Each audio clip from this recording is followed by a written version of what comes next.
사랑하는 여러분, 우리가 살면서 좋은 일만 있으면 얼마나 좋겠습니까?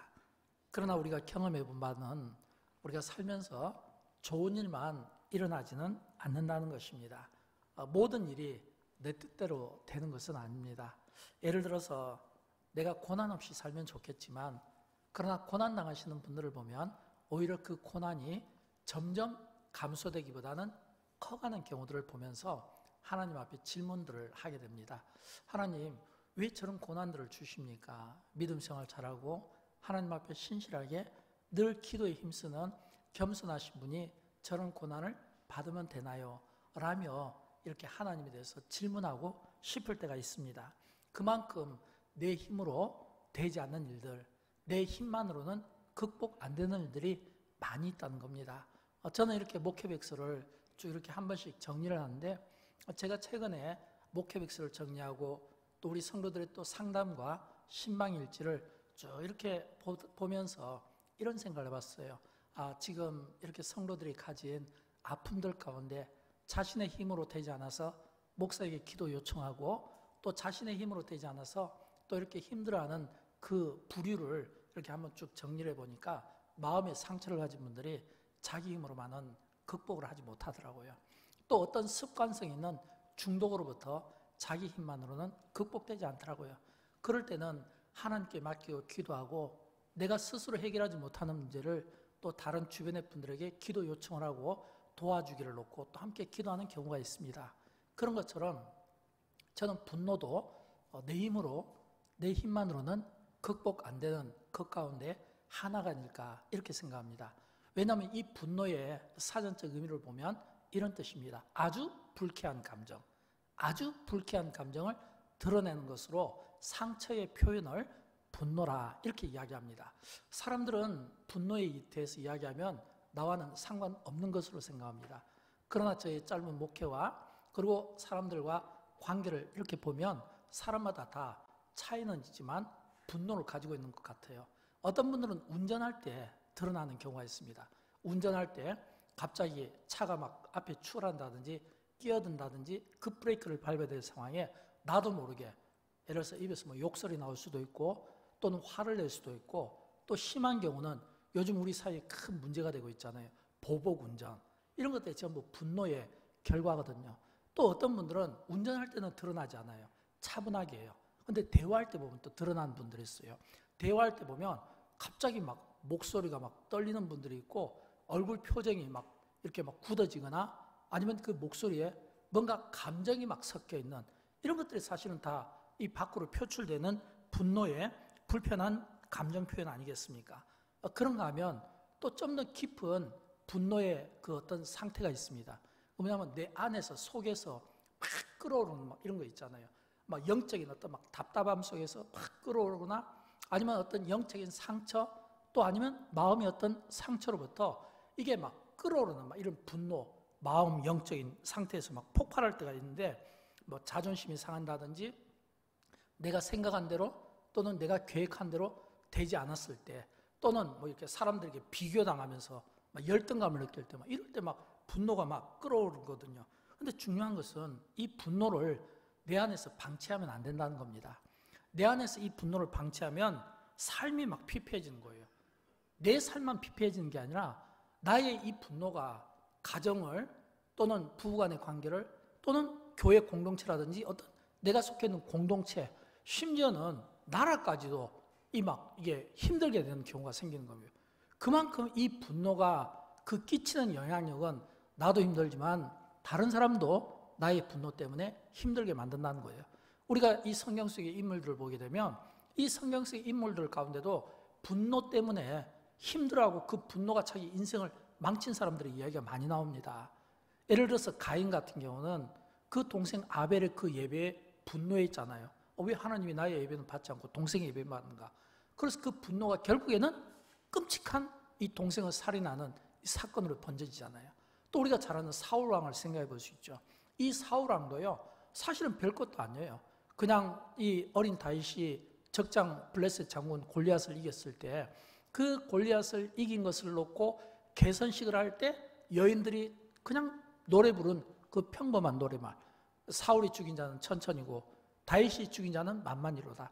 모든 사람들이 축하하는데 딱 한 사람 사울은 그 노래에 자존심이 상한 거예요. 분노가 막 일어난 겁니다. 이 분노가 이 다윗을 죽이고 싶었던 거예요. 질투, 분노. 어느 정도 심했냐면 그 아들 왕자 요나단이 이 다윗을 옹호하거든요. 이 다윗을 옹호하니까 막 화가 나가지고 아들을 죽이기 위해서 아들을 향해서 단창을 막 던져버렸던 겁니다. 사무엘상 20장 33절 말씀이 그 말씀인데 사울이 요나단에게 단창을 던져 죽이려 한지라. 여러분, 이 요나단은 사울에게는 아들입니다. 왕자입니다. 다음 왕위를 계승할 자예요. 근데 그런 아들에게 단창을 던져 죽일 정도면 아들이 무슨 생각을 했겠습니까? 지금 아버지 사울이 많이 화가 나 있고 분노하고 있고 결국은 다윗을 죽일 수밖에 없겠구나, 그런 생각을 갖게 만들지 않겠습니까? 그러면 여러분, 다윗은 어떨까요? 그럼 다윗은 그런 그 사울왕을 대하면서 그 또한 얼마나 힘들고 그 안에는 분노가 없겠습니까? 그러나 차이점이 있다면 이 사울왕의 이 분노는 질투에서 나온 것이고 여인들의 그 노랫말에서 나온 것이고 이 분노가 다윗을 향해 있었지만 그러나 다윗은 그 분노를 성숙함으로 다스립니다. 어떻게 하냐면 사울을 피해 다니는 거예요. 힘이 없어서 피하는 것이 아니라, 싸울 용기가 없어서 피하는 것이 아니라, 사울은 왕이고 하나님이 기름 부어 세웠기 때문에 사울과 대적하지 않기 위해서 피하는 거예요. 계속 피해 다니고 도망 다니는 거예요. 언제까지 피해 다니냐면 이 사울 왕이 이 죽은 이 전쟁에서 전사하는 그 죽었다는 소식을 들을 때까지 피해 다니고, 또 다윗이 성숙한 것은 그 죽은 사울을 위하여 노래를 만들고 애도하였다는 것. 이게 성숙한 믿음의 사람입니다. 그렇다면 우리는 이 다윗과 사울의 삶을 통해서 똑같이 우리가 살아가면서 똑같이 우리 안에 끓어오르는 분노가 있을 수 있지만, 어떤 사람은 그것을 잘못 표출해서 자기 인생을 망가뜨린 사람이 있는가 하면 오히려 그 분노를 잘 다스려서 하나님의 그 영광에 기쁨이 되는 경우도 있다는 겁니다. 또 우리가 알아야 될 것은, 분노에 대해서 이야기할 때 제가 중간에 이 분노에 대해서 설교하기 전에 먼저 여러분에게 또 이 분노에 대해서 오해가 없으면 좋겠어요. 어떤 오해냐면 이 분노는 무조건 나쁜 것인가? 그렇지는 않습니다.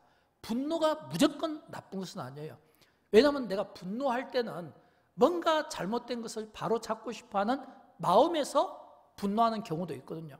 내가 상처 때문에 나오는 이 분노, 또는 내 속에 있는 어떤 기질적인 이 분노, 지기 싫어하는 이런 마음 속에서, 이기적인 마음 속에서 내 육체에서 나오는 이 분노는 나를 망치게 하지만, 그러나 의로운 분노도 있어요. 뭔가 바로잡고 싶어하는 거. 우리가 잘 아는 미국의 대통령 링컨을 한번 생각해 보면, 이 링컨은 굉장히 의로운 분노가 있었어요. 그가 젊은 시절 한 흑인 여성이 그 남편과 자녀들과 강제로 떨어뜨려져서 이렇게 강제로 팔려가는 노예 시대니까 그 모습을 보면서 이 에이브럼 링컨이 굉장히 분노를 한 거예요. 그러면서 그가 속으로 다짐합니다. 내가 힘이 생기고 어떤 위치에 서게 되면 반드시 이 잘못된 것을 바로잡겠다. 그래서 이 에이브럼 링컨이 대통령이 됐을 때 그가 제일 먼저 한 일이 노예 해방을 딱 선언한 거예요. 왜요? 그 노예 해방을 선언한 것은 링컨의 마음속에 있었던 분노는, 왜 똑같은 인간인데 피부색이 다르다는 이 한간 때문에 이 인간이 노예 취급을 받으며, 그리고 인간이 그 피부색 때문에 서로 가족과 나누어지고 자식과 나누어지면서 이렇게 그 아픔과 이 고통, 이건 진짜 잘못된 거 아니냐, 이걸 바로잡고 싶어 했던 거거든요. 여러분, 우리가 우리 사회를 보면 이런 악들이 많잖아요. 오늘 우리 시대의 어떤 악들에 대해서 분노하는 거룩한 사람들이 있어요. 뭔가 바로잡고 싶어하는, 바로잡고 싶어하는, 그래서 그 바로잡고 싶어하는 그 마음으로 일어난 이런 거룩한 세력들, 그래서 만들어진 것들이 많잖아요. 예를 들어서 요즘 운전하는 분들에게 가장 참 무서운 게 있죠. 스쿨존. 요즘 운전하는 분들은 이 스쿨존 앞에서는 다 기죽게 되어 있습니다. 굉장히 법이 강화되어 있거든요. 또 그런가 하면 어린아이 유괴 사건이라든지, 어린아이 학대 사건이라든지, 어린아이 실종 사건이라든지, 이런 것들은 전부 이 사람들이 의로운 분노로 인해서 잘못된 것을 바로 잡아나가는 이런 좋은 일들이거든요. 그러나 이런 일들을 제외한 대부분의 인간이 나오는 이 분노는, 개인적인 이 분노는 사실은 방치해두면 안 됩니다. 왜 안 되냐면, 이 분노를 방치해두면 이 분노가 자기 자신에게 우울감을 주기도 하고 증오심을 만들기도 하고 자기를 망가뜨리는 거예요. 나중에는 이 분노를 가만히 놔두면 복수심으로 바뀝니다.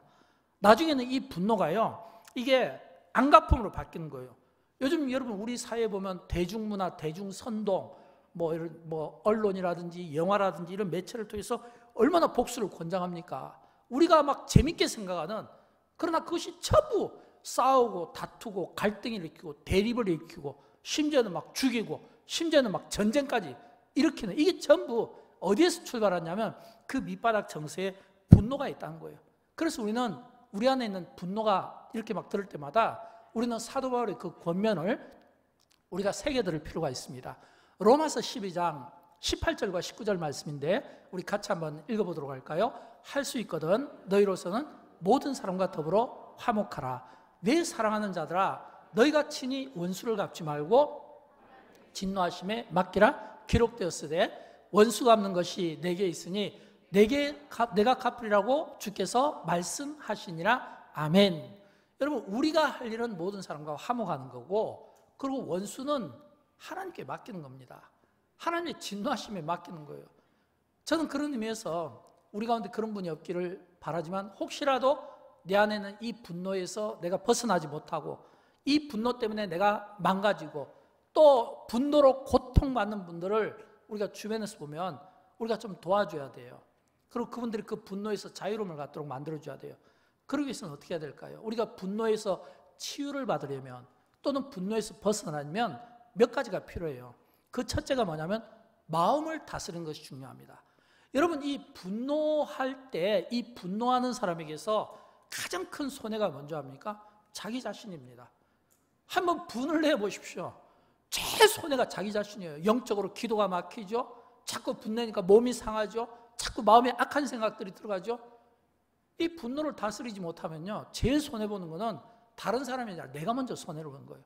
내가 손해보면서 다른 사람에게 나쁜 영향을 끼친다는 겁니다.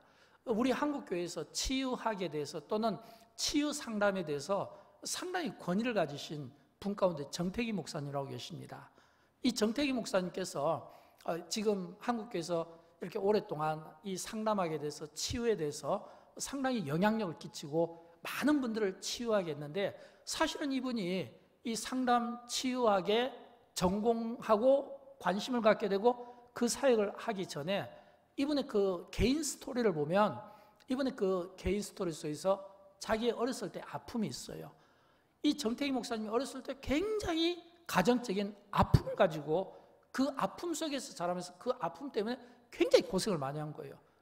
왜냐하면 그 아버지가 결혼을 2번 한 거예요. 첫째 부인은 3살 연상 여인과 결혼해서 4남매를 낳았습니다. 두 번째 부인은 16살 연하에 부인을 두고 5명의 남매를 낳았습니다. 그러니까 9명이 되겠죠. 9명. 근데 이런 아버지가 자식들에게 잘해줄 리가 없죠. 자식들에게 잘해줄 리가 없고 이 아빠의 사랑을 받을 수가 없는 거예요. 어쩌다가 한 번씩 아버지가 일찍 집에 들어오면 정태기 목사님께서 어린 시절에 집에를 못 들어갔답니다. 무서워서. 집에를 못 들어가서 아버지가 주무실 때까지 그냥 밖에서 계속 맴돌은 거예요. 나중에 어두워지면 동무 없이 혼자 계속 맴돌은 거예요. 그만큼 무서웠던 거예요. 또 뿐만 아니라 이 어머니의 사랑도 받지를 못한 거예요. 왜냐하면 이 어머니는 남편의 사랑을 받지 못하니까 일 중독에 빠져가지고 똑같이 자녀들에게 사랑을 주지 못한 거예요.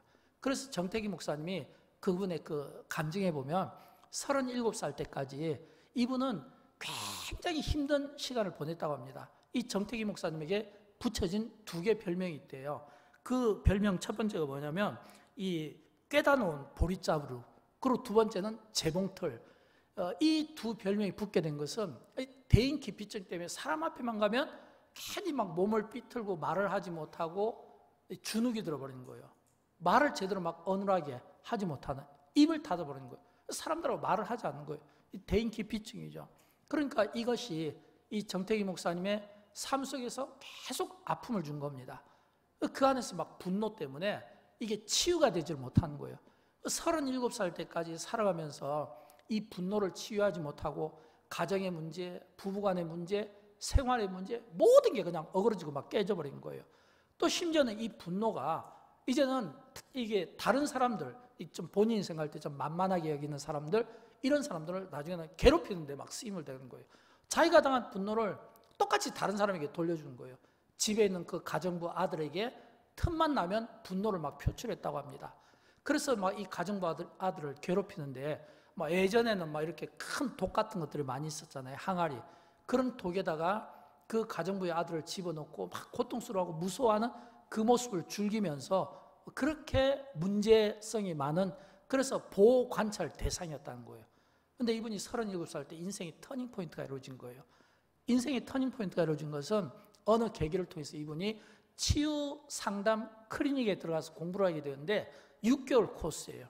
이 6개월 코스를 통해서 이분의 어떤 이 분노, 이 마음의 상처들이 치유를 받으면서 이제는 완전히 이분이 치유받고, 오히려 자기처럼 분노로 상처로 힘들어하는 사람들을 이제는 오히려 치유해주는 사람으로 바뀌게 되는데, 그때 이분이 남긴 말이 있어요. 그게 뭐냐면, 이 분노로부터 벗어나기 위해서는 무엇보다 마음을 다스리는 것이 중요하다.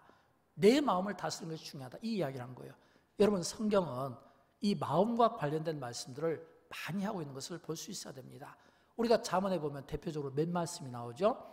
잠언 4장 23절에 보면 모든 지킬 만한 것 중에 더욱 내 마음을 지키라. 마음을 지키라고 말하고 있습니다. 또 잠언 15장 18절에 보면 분을 쉽게 낸 자는 다툼을 일으켜도 노하기를 더디한 자는 시비를 그치게 하느니라. 또 잠언 16장 32절에 보면 노하기를 더디하는 자는 용사보다 낫고 자기의 마음을 다스린 자는 성을 빼앗는 자보다 낫으니라. 마음을 다스린 자가 성을 빼앗는 자보다 오히려 낫다고 이야기를 하고 있는 겁니다. 마음을 다스리는 게 중요해요. 저는 이 가운데 없기를 바라지만, 혹시라도 내가 가지고 있는 이 분노에서 내가 벗어나지 못하고 여전히 이 분노의 노예처럼 살아가면서 여전히 이 분노 때문에 나도 힘들고 또는 가족도 힘들고 자식도 힘들고 많은 사람들을 힘들게 한다면, 오늘 성령께서 오늘 직접 여러분을 만나 주셔서 내 안에 있는 이 해결받지 못하는 이 분노를 만져주심으로 말미암아 분노에서 자유함을 얻고 치유되기를 진심으로 축복합니다. 두 번째는 이 분노의 감정에서 치유를 받으려면 화해에 힘쓰는 것이 중요합니다. 여러분, 화해는, 이 분노와 관련해서 화해는요, 우리 마음속에 떠오르는 마지막 단어입니다. 마지막 단어가 화해예요. 근데 이 화해는 용서와 비슷하면서도 좀 다릅니다. 이 용서는 사실은 화해에 비해서는 좀 쉬워요. 한 번은 베드로가 예수님께 이런 질문을 하잖아요. 예수님, 내가 누군가에게 용서할 때 7번 용서하면 되겠습니까? 이 이야기는 그 당시의 유대법에 의하면 3번 용서하면 된다고 되어 있습니다. 근데 베드로가 7번 용서하면 되겠습니까? 이 이야기는 자기 생각에는 2배 이상 이야기하니까 예수님이 볼 때 베드로 넌 참 너그러운 사람이야 라고 이렇게 이야기할 수 있을 것 같아서 칭찬의 목적으로 이야기했지만, 근데 예수님께서는 다르게 이야기했어요. 7번이 아니라 70번까지라도 용서하라. 이 예수님의 말씀은 너희가 용서할 때 숫자를 기억하지 말라는 겁니다. 숫자를 잊고 용서하라는 게 이게 예수님의 뜻이에요. 우리가 왜 주기도문을 합니까? 우리가 주기도문 가운데 보면 말미에 나오잖아요. 우리가 우리의 죄를 용서받은 것처럼, 사함받은 것처럼 우리가 또 용서받게 하여 주옵소서. 주기도문의 정신 아닙니까? 또 이 용서는 예수님께서 십자가상에서 마지막 우리에게 남겨주신 그 메시지가 용서입니다. 어떤 말씀을 주셨을까요? 십자가 가상 7원에서 우리 같이 읽어보도록 합니다. 아버지, 저들을 사하여 주옵소서. 자기들이 하는 것을 알지 못함이니라. 아멘. 여러분, 이 말씀은 용서의 절정입니다. 예수님을 향하여 못 박고 비방하고 조소하고 때리고 채찍질하던 그 예수님을 저주하던 자들에게 용서하여 주옵소서. 이게 용서예요. 근데 이 용서가 사실은 화해와 차이점이 있습니다. 어떤 차이점이 있을까요? 우리가 용서는요, 사실은 내가 하는 거예요. 나만 용서하면 되는 거예요. 좀 쉬울 수 있습니다. 근데 화해는 다릅니다. 화해는 내가 아무리 화해합시다라고 해도 상대가 화해할 마음이 없으면, 마음의 문을 닫아버리면 화해가 안 되는 거예요. 용서는 내가 하면 되지만 화해는 내가 화해하고 싶어도 상대가 마음을 닫으면 화해가 안 되는 거예요. 그래서 우리에게는 기도가 필요한 거예요. 하나님, 오늘 내가 화해하고 싶은데 저 상대방이 오늘 내 마음을 받아주지 않는데 마음이 닫혀졌어요. 그 닫힌 마음을 열어주세요 라고 우리가 기도할 때 우리의 그 기도가 응답되어 그 마음이 열릴 수 있는 은혜가 있기를 진심으로 축복합니다. 세 번째는 회복의 때를 기다리는 것이 중요합니다. 성경은 많은 경우 우리에게 우리 생각과 하나님의 생각이 다르다고 말씀하고 있어요. 내 생각과 하나님의 생각이 같을 수가 없어요. 그런 분에게 오늘 에레미야서 29장 11절의 말씀이 다시 한번 위안이 되면 좋겠습니다. 우리 같이 읽어보도록 합니다. 여호와의 말씀이니라. 너희를 향한 나의 생각을 내가 아나니 평안이요 재앙이 아니니라. 너희에게 미래와 희망을 주는 것이니라. 아멘. 여러분, 용서보다 힘든 게 화해라고 했죠. 용서보다 힘든 게, 용서하더라도 화해하기 위해서는 시간이 필요합니다. 또 화해해도요, 또 그 사람이 또 회복 안 때까지는 또 시간이 필요한 거예요. 그러나 사실은 분노, 용서, 화해, 회복까지 이거는 상당한 기다림이 필요한 겁니다. 그래서 우리는 이런 에레미야서에 있는 이런 말씀을 통해서 우리를 향한 하나님의 생각은 평안이고 미래고 희망이라는 것을 믿고 기다리며 하나님의 때를 볼 수 있는 이런 성숙함이 우리에게 필요한 거예요. 전도서에 있는 말씀처럼 태어날 때가 있고 갈 때가 있는 것처럼, 슬픔의 때가 있고 기쁨의 때가 있는 것처럼 하나님께서 우리에게 주시는 은혜의 때가 있고 회복의 때가 있다는 것을 믿음으로 기다릴 수 있는 이런 성숙함이 우리에게 필요하다고 하는 것입니다. 여러분, 다윗이 사울에게 그처럼 쫓겨다니면서도 다윗이 자기 감정을 드러내지 않았던 것은, 이거는 내 감정대로 살지 않고 하나님의 뜻에 맡기고 하나님의 뜻 가운데 내가 순종하며 살아드리겠다는 이런 성숙한 믿음의 표현이 결국은 다윗이 기다릴 수 있었던 것입니다. 그런 것처럼 저는 여러분, 할 수만 있으면 우리가 하나님의 그 뜻을 우리가 믿고 그 믿음으로 하나님의 그때에 비록 시간이 걸린다 할지라도 완전한 이런 어떤 이 분노가 회복되는데 어떤 그 기다림의 시간을 지혜롭게 선용했으면 좋겠어요. 근데 사실은 또 잘 안 되는 게 이거예요. 왜냐하면 우리는 기다리는데 별로 익숙하지를 못해요. 왜 익숙하지 못할까요? 우리는 많은 경우 하나님의 말씀을 믿으면서도 해석을 잘못합니다. 그냥 하나님의 말씀대로 그냥 되겠지라고 하면서 임의로 해석을 하는 거예요. 하나님의 뜻보다 앞서가는 경우죠. 예를 들어서 아브라함의 아내 사라가 그랬잖아요. 이 아내 사라가 하나님께서 아들을 준다고 했으니까 내 몸을 보면 아닌 것 같고, 하나님이 준다고 했으니까 내 대신 이스마엘 족속에 있는 한 계집종 그 하갈을 몸을 빌리면 주시겠지. 그렇게 얻은 아들이 그 이스마엘이잖아요. 근데 여러분, 이렇게 얻으니까 그 아브라함의 가정이 평안했습니까? 절대 평안하지를 못한 거예요. 오히려 지금까지도 중동의 역사를 보면 여전히 분열과 이 전쟁이 이 이스라엘과 이 중동 사이에서 끊이지 않는 그런 그 분쟁이 있잖아요. 만약에 아브라함의 아내 사라가 하나님의 말씀을 순종하고 그냥 조급한 마음에 먼저 앞서지 않고 끝까지 기다렸다면 역사가 바뀌지 않았을까요? 끝까지 기다렸다면 이 아브라함의 가정은 어떻게 변했을까? 이런 상상을 우리가 해볼 수 있어야 된다는 것입니다. 사랑하는 여러분, 기다림은 고난이 아니라 축복입니다. 저는 할 수만 있으면 우리가 기다림이 참 지치고 힘들고 도망가고 싶겠지만, 그러나 하나님의 말씀이면 우리가 그 말씀을 붙잡고 기다리는 그 성숙함을 통해서 반드시 우리 안에 있는 이 분노가 바뀌어서 하나님 앞에 기쁨과 회복의 삶으로 우리의 삶이 살아들기를 진심으로 축복합니다. 네 번째는 상대의 좋은 모습을 보는 겁니다. 사랑하는 여러분, 여러분은 여러분 주변에 있는 사람을 어떤 모습으로 봅니까? 우리는 많은 경우 이 사람의 모습을 볼 때 내적인 모습보다는 외적인 모습에 관심을 더 많이 갖습니다. 그러니까 사람들이 꾸미고 만지고 화장하고 입는 건 아니겠어요? 이게 다 외적인 모습이잖아요. 근데 예수님은 우리의 외면보다는 내면을 더 중요시합니다. 외면도 보시지만 내면도 보시는 거예요. 속 사람도 보시는 거예요. 속 사람을 보신다는 것은 우리가 보지 못하는 주님이 보시는 그 안의 단점과 장점을 같이 보시고, 그 단점보다는 그 단점 가운데서도 장점을 보시면서 선택하시고 일하시는 주님이신 것을 우리가 볼 수 있어야 됩니다. 여러분, 예수님께서 베드로를 쓰실 때 반석이라는 이름을 붙여줬잖아요. 사실 베드로는 단점으로 보면 문제가 많습니다. 실수도 많고 언벙덤벙하고 말도 함부로 하고 성격이 다혈질이고 막 이렇게 막 예수님을 잡으러 온 막 그 병사의 막 귀를 자를 정도로 혈기도 있어요.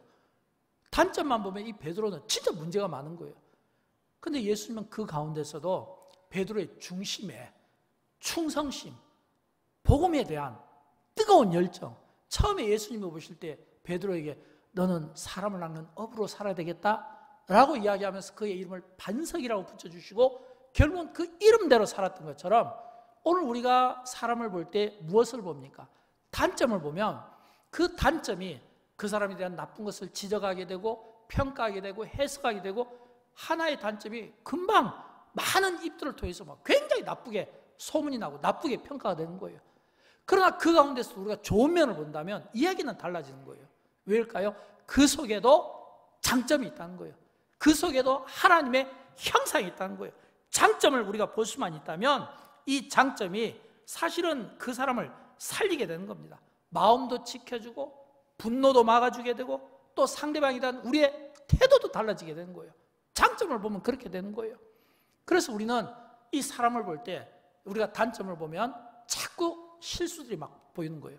그러나 장점을 보면 그 장점 가운데 좋은 면들이, 그래서 여러분 장점을 보는 사람의 특징이 있습니다. 그게 뭔지 압니까? 칭찬과 격려가 많다는 겁니다. 이 칭찬과 격려가 그 사람을 기대하는 사람으로 만들게 되고 이 칭찬과 격려가 사실은 이 굉장히 강력한 동기부여가 되는 거예요. 빌립보서 2장 3절에 있는 말씀도 그 말씀이잖아요. 우리 같이 한번 읽어보도록 할까요? 아무 일이든지 허영으로 하지 말고 오직 겸손한 마음으로 각각 자기보다 남을 낮게 여기고 나보다 남을 낮게 여길 때 우리가 기대하는 모습을 보게 되는 겁니다. 나보다 남을 낮게 여길 때 그 사람의 그 좋은 장점이 우리가 생각한 것보다 훨씬 더 강력한 동기부여가 돼서 그 사람이 참 하나님 앞에서 멋있게 쓰임을 받는 거예요. 저는 할 수만 있으면 좋아요. 여러분, 우리가 사람을 볼 때 그 사람을 대하는 태도가 단점을 많이 보면 내가 자꾸 그 사람 앞에서 높아지는 겁니다. 내가 그 사람 앞에서 높아져요. 내가 그 사람 앞에서 자꾸 높아지는 것은 이건 교만이에요. 겸손한 사람은요, 나보다 저 사람을 낮게 여기기 때문에 내가 그 사람 앞에서 자꾸 낮아지는 겁니다. 근데 아십니까? 겸손할 때, 나보다 남을 낮게 여길 때 놀라운 일이 일어난다는 거예요. 우리가 기대하는 그 사람으로 만들어진다는 거예요.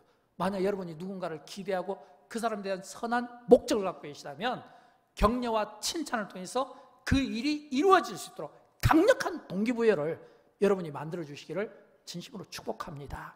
마지막으로 우리가 분노의 감정에서 치유받으려면 가장 중요한 것은 사랑입니다. 진실한 사랑을 우리가 보여줄 때 그 어떤 분노로부터 우리가 치유받는 강력한 힘이 된 겁니다. 제가 최근에 영화 한 편을 보게 되었어요. 리디밍 러브라는 영화인데 이 영화는 구원받은 사랑이라는 뜻입니다.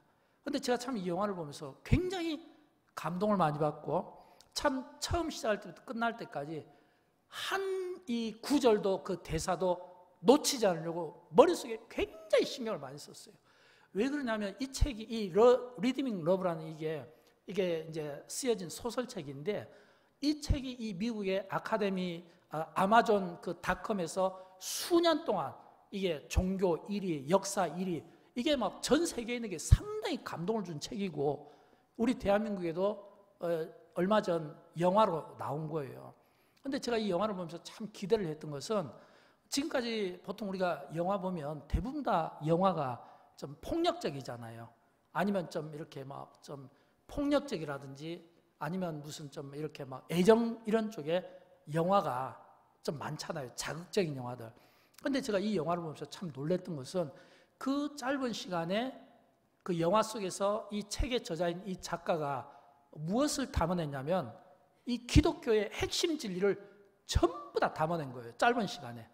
기독교의 핵심 진리, 죄, 용서, 사랑, 구원, 그리고 분노, 그리고 또 여기에 또 담아낸 그 내용들을 보게 되면 회개, 상처, 치유, 회복 이런 주제들, 이게 전부 기독교 교리 그리고 기독교의 핵심적인 진리들을 다 담아낸 거예요. 그런데 이 기독교의 핵심적인 진리를 다 담아낸 것은 이 책의 저자가 이 책을 쓸 때 기독교적인 관점에서 우리가 잘 아는 성경 속의 인물 호세아, 그 호세아서를 이걸 갖다가 다시 한번 재구성해 가지고 이걸 소설로 만들고 이게 독자들에게 굉장히 좋은 평가를 받게 되자 영화로 만들어낸 거예요. 호세아서를 배경으로. 그럼 여러분 대충 상상할 수 있잖아요. 이 영화 속에서 두 주인공이 나오거든요. 남자와 여자가 나오는데 이 여자가 어린 나이에 부모로부터 따돌림 받고 어린 나이에 그 부모가 엄마가 비참하게 죽는 모습을 보고 어린 나이에 성의 노예로 팔려갑니다. 이 어린 나이에 성의 노예로 팔려가서 평생을 성의 노예로 이 아무 인생의 목적과 의미 없이 살아가는 여인이었어요. 근데 이 여인에게 반한 한 남자가 나타나는 거예요. 근데 이 남자가 기도를 했어요. 이 영화 속에서 제가 참 관심 있게 본 것은 영화 속에서 굉장히 스토리가 좋고 내용이 좋은데 그러면서도 불구하고 이 영화 속에서 이 남자 주인공이 기도를 너무 많이 하더라는 거예요. 그냥 교회 가서 하나님 기도하는데 웃으면서 대화하면서 저 결혼 좀 하게 해주세요. 뭐 농사 잘 짓게 해주셔서 감사합니다. 결혼도 하게 해주세요. 결혼할 때는 이런 여자를 갖게 해주세요. 뭐 등등 해가지고 그냥 막 시도 때도 없이 기도를 하는 거예요. 막 집에서도 기도하고 농사지면서도 기도하고 말 타면서도 기도하고 막 이 하나님과 기도를 하는데 이게 막 굉장히 막 재밌게 막 대화를 하는 것처럼 이런 기도를 하면서 그 기도를 하다가 만난 여인이 성의 노예로 살아가던 한 여인이었어요. 그 하나님이 딱 그 여인을 보면서 아, 하나님이 저 여인을 나의 부인으로 줬구나. 주변에 사람들이 다 말립니다. 왜 저런 여인을 아내로 맞으려고 하냐고. 너같이 착한 사람이. 그런데 그 여인을 찾아가서 자기의 재산을 주고 그 여인을 그 빚을 다 갚아주고 부인으로 데리고 오는 거예요. 그러나 그 부인은 이 사람과 살 마음이 전혀 없는 거예요. 3번이나 도망가는 거예요. 처음에는 성의 노예로 아무 의미 없이 살아가던 여인이 갑자기 이게 가정생활하고 뜬금없이 남자가 자기 남편이라고 하는데 이게 사라지겠습니까? 다시금 도망가는 거예요. 옛 직업으로 돌아갑니다. 남자가 또 찾으러 가요. 또 용서하고 또 사랑하고 또 품어주고 다시 데려왔어요. 제대로 한번 살아보려고 노력을 했는데 또 다시 여자가 2번째 도망을 갑니다. 2번째 도망을 갈 때는 자기의 과거를 아는 사람이 나타났기 때문에 도망을 갈 수밖에 없었던 거예요. 근데 이 남자는 또 그 여인을 찾아갑니다. 또 다시 데리고 와요. 3번째 또 도망을 가는 거예요. 3번째 도망간 것은 보니까 이 남자가 참 진짜 착해 보이는데 이 남자에게 진짜 어울리는 좋은 여자가 나타난 거예요. 그래서 여인과 행복한 삶을 살아가고 자기는 과거가 안 좋으니까 다시 또 옛 직업으로 돌아가는 거예요. 여전히 성의 노예로부터 살아가면서 여전히 그 굴레에서 벗어나지 못하고 구원받지 못하는 한 여인이 분노하는 일이 생긴 거예요. 그게 뭐냐면 어린 소녀들을 본 거예요. 자기가 어렸을 때 성의 노예로 팔려왔는데 자기와 똑같은 그 과거의 모습을 막 일깨워주는 어린아이들이 성의 노예로 그 고통받는 그 현장에 있는 것을 보고 이 여인이 막 갑자기 화가 너무너무 난 거예요. 그러면서 그 남자의 그 기도가 막 생각이 난 거예요. 보니까 이 남자는 막 교회에서도 기도하고 집에서도 기도하고 조그마한 바위 하나 있으면 거기다가 무릎 꿇고 그 바위에다 자기 이마를 대고 기도하고 기도할 때마다 행복해하고 즐거워하고 여인이 영화 속에서 묻습니다. 당신은 기도하면 하나님이 응답하시냐고. 나는 기도만 하면 다 하나님이 응답하셔 라고 하면서 그 기도하는 모습을 계속 보여주거든요. 그런데 이 여인이 성의 노예로 있으면서 그 어린 아이들이 팔려온 모습에 너무 분노를 하는 거예요. 그래서 여인이 하나님 앞에 기도합니다. 분노가 하나님 앞에 기도하게 만드는 거예요. 어떤 기도를 만들었냐면 하나님, 나도 믿고 싶습니다. 나도 마이클처럼 믿고 싶습니다. 하나님 진짜 살아계시면 저 어린 소녀들을 구원해 주세요. 진짜 하나님이 살아계시면 저 어린 소녀들을 구원해 주세요.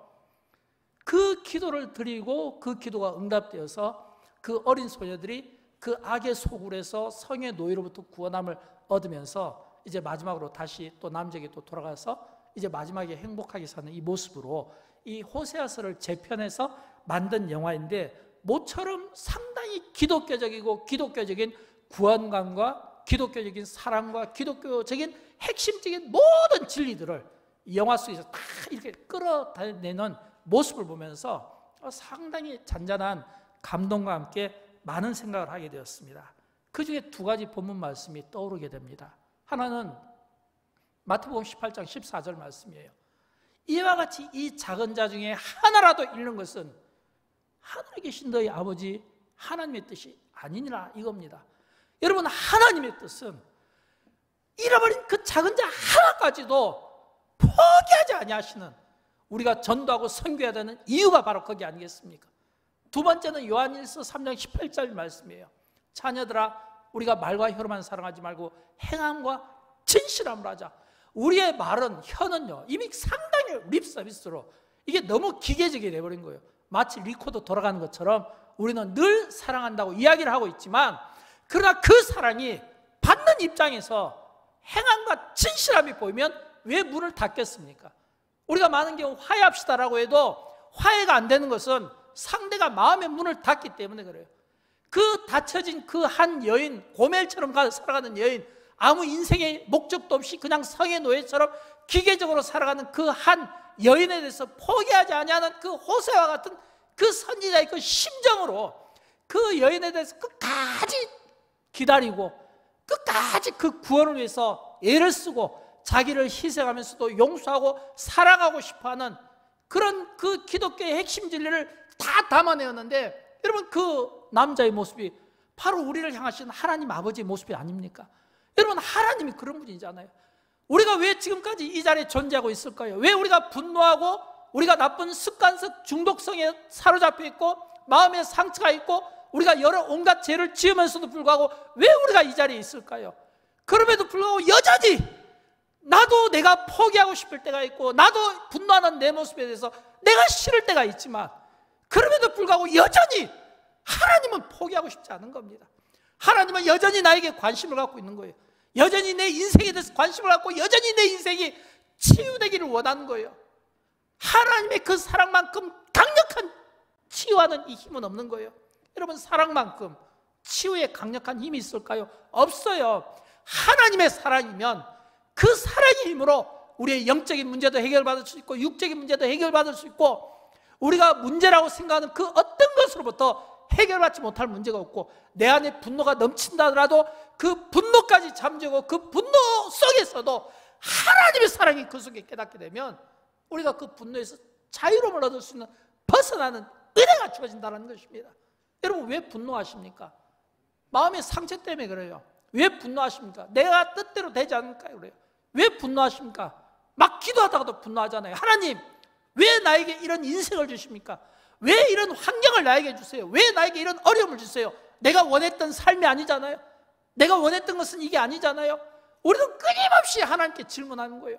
그 질문이 때로는 분노로, 화로, 원망으로. 그럼에도 불구하고 그 다 들으시면서도 여전히 사랑하며 여전히 기다려주며 여전히 그 가운데서도 회복하기를 원하시는 이 하나님의 사랑의 힘이, 어떤 문제든지 그 사랑의 힘이 한번 사로잡히게 되면 그 사랑의 힘 속에서 이 분노를 벗어날 수 있다는 겁니다. 저는 여러분, 혹시라도 내 안에 분노가 있다면, 마음에 상처가 있다면, 어떤 중독으로 내가 고통을 받고 있다면, 여러분, 내 힘으로 되든가요? 내 힘으로 안 돼요.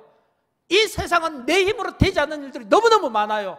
내 힘만으로 되지 않는 일들이 많아요. 내 힘만으로 극복 안 되는 일들이 많아요. 그럴 때 우리가 어떻게 됩니까?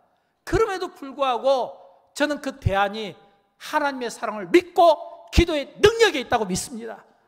그럼에도 불구하고 여전히 내가 하나님 앞에 기도하는 것은 기다리는 거예요. 하나님의 때를 기다리는 거예요.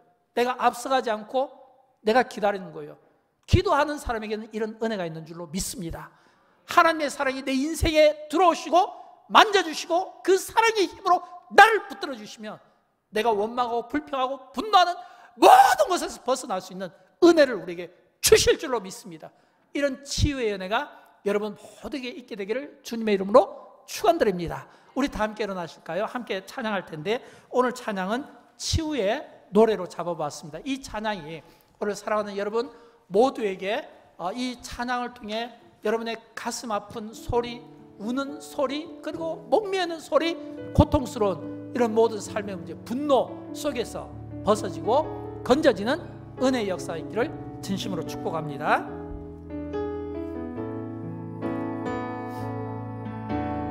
가슴 아픈 소리를 내어 울 때도 큰 벽이 나를 가로막아도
이름으로 내 영혼 소성시키고